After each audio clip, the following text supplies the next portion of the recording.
Obwahati temeji neza kwegeta hazindi kujwekera bugwizoba mu mpaka za FIFA Women Elite League okwetorora Uganda yona. Shigist ekwasibwe ekikopo bwanyuma yo kuhendera sizoni eya Western Region Women's League kandi eyibahangwire.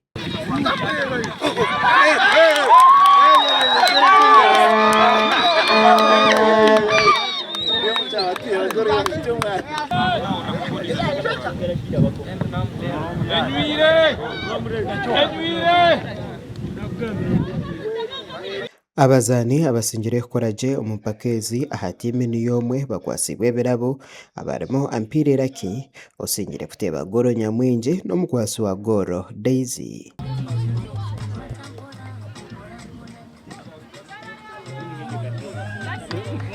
Ariko gamba Natal West Agre atukwasa ore mukama wa timeji eya Shigest atushoborire ukuba twirene bagezaho kwegeta omupakezi kandi kubetegwire ikiro kumara. Step eitwa agarukamu. First of all, congratulations to my players and the team for this milestone.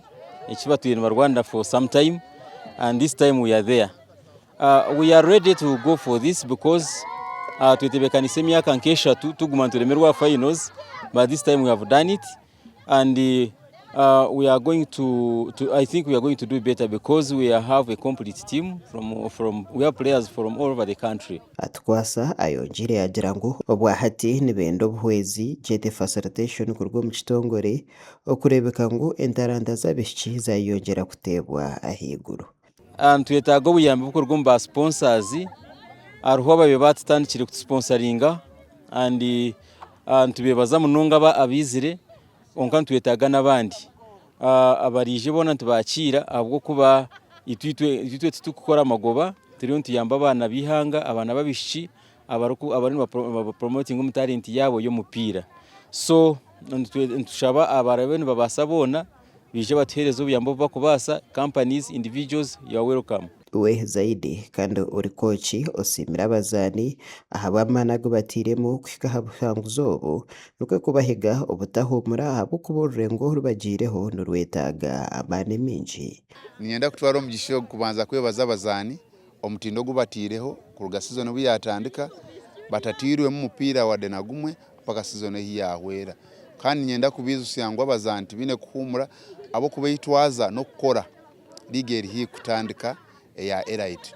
Ntuza kufuna omugisha kuhereza buli mwana ali mu Western yom omugisha bizaha trials turebeke ngtwaronda mabazane abarungi.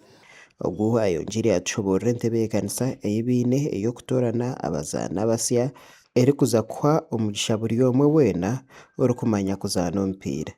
Gureka gubire tutagutire mani nko mu Western Region nicho kureba ngo twataho open trials buli mwana aliyo kwatafunire mugisha arebeke ngo yagufuna aha murundi yogu aha bwa August tuza kutaho open trials kumaranka wiki yona abana tubareta aha tubareberere turebeke ngo twaselectinga mu the best abakubasa kuyamba timu eje ya Shigist.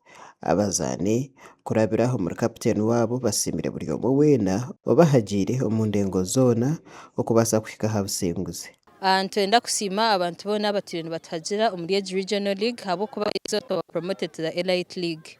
Twenda kusima sponsors bitu, twenda kusima ba managers, coaches hamwe n'abazani nangwa na ruhango tubasise tukabasa.